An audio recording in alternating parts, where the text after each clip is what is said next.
আসসালামু আলাইকুম everyone, welcome to স্বপ্ন ছোট একটু। আশা করি ভালো আছেন প্রিয় কৃষিপ্রেমী ভাই ও বন্ধুরা আপনারা আমাকে জিজ্ঞেস করেন কিভাবে গাছ রোপণ করবেন। আজকে চলে এসেছি সম্পূর্ণ একটি গাছ রোপণের ভিডিও নিয়ে আপনাদের সামনে। যারা আমাদের ভিডিও প্রতিনিয়ত দেখেন, ভিডিও ভালো লাগলে আমাদের ফেসবুক পেজটি ফলো দিবেন এবং ইউটিউব চ্যানেলটি সাবস্ক্রাইব করবেন। আজকে আপনাদেরকে দেখাচ্ছি কিভাবে একটি গাছ রোপণ করবেন। সেটা হতে পারে পেয়ারা গাছ, সেটা হতে পারে মালটা গাছ, সেটা হতে পারে কমলা গাছ। সম্পূর্ণ ভিডিওটি দেখবেন, ইনশাআল্লাহ আপনাদের একটা গাছ রোপণের ধারণা হয়ে যাবে। আপনারা প্রাথমিক পর্যায়ে 1.5 ফিট বাই 1.5 ফিট মাথা তৈরি করবেন। এই যে আমাদের আব্দুর রহিম ভাই করতেছে, কিন্তু মাটির সঠিক ব্যবহার করতেছি। দেখতে পাচ্ছেন দুই পাশে ড্রাগন গাছ, মাঝখানে আমরা পেয়ারা গাছ একটা ছিল, ওটা মারা গিয়েছে, 4 বছর হয়ে গেছে। আর একটা নতুন জাতের মাধবী পেয়ারার চারা লাগাচ্ছি।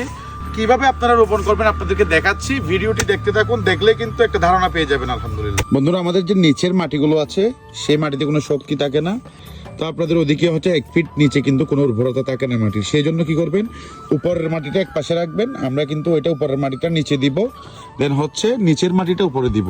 আমরা যখন সারগুলো প্রয়োগ করব, বিভিন্ন ধরনের ফার্টিলাইজার বা জৈব সার প্রয়োগ করব, তখন নিচের মাটি উর্বরতা হয়ে যাবে।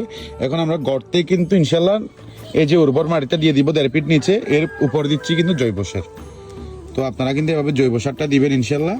আর সার দিয়েছি খুবই কম পরিমাণ, আমরা যেহেতু আগে থেকে মাদা রেডি করি নাই। আপনারা যদি আগে থেকে মাদা রেডি করেন, 1/2 কেজি মতো সার দিতে পারবেন। সেই ক্ষেত্রে 15 দিন পর্যন্ত কিন্তু রাখতে হবে, ঠিক আছে? আর আমরা যেহেতু রাখতে পারি নাই, সেই জন্য আমরা যেটা করতেছি বন্ধুরা, আমরা উপরের মাটিটা নিচে দিয়ে দিচ্ছি, এটা কিন্তু আমরা উপরে দিব ইনশাল্লাহ। আরেকটা জিনিস খুবই গুরুত্বপূর্ণ বিষয়, আমরা যে জমিতে আমাদের গাছগুলো রোপণ করব, জমির যে উচ্চতা, জমির উচ্চতার আমাদের যে টবের উচ্চতা সেম থাকবে। এটা যখন সেম থাকবে, গাছটা হয়ে যাবে অসাধারণ।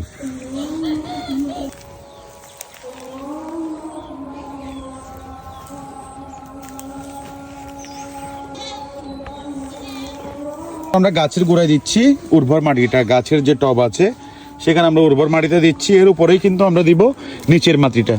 সবসময় আপনারা যে চাষ করবেন বা আপনারা গাছ রোপণ করবেন, অবশ্যই এই পদ্ধতি যদি অবলম্বন করতে পারেন, আপনার গাছ হবে অসাধারণ, ফলন হবে অন্যরকম। অবশ্যই নতুন গাছে আমরা প্রণয়ন করি, যেহেতু শাখা প্রশাখা বাড়বে, শাখা প্রশাখা বাড়লেই কিন্তু ফলন বাড়বে। তো বন্ধুরা দেখুন, আমরা কিন্তু ঠিকই কিন্তু নিচের মাটিটা কিন্তু উপরে দিয়েছি। এভাবে রোপণ করেছি, আপনাদেরকে সম্পূর্ণ দেখানোর চেষ্টা করেছি। যদি ভিডিও ভালো লাগে অবশ্যই আমাদের ফেসবুক পেজটি ফলো দিয়ে রাখবেন আর আমাদের ইউটিউব চ্যানেলটি সাবস্ক্রাইব করে রাখবেন।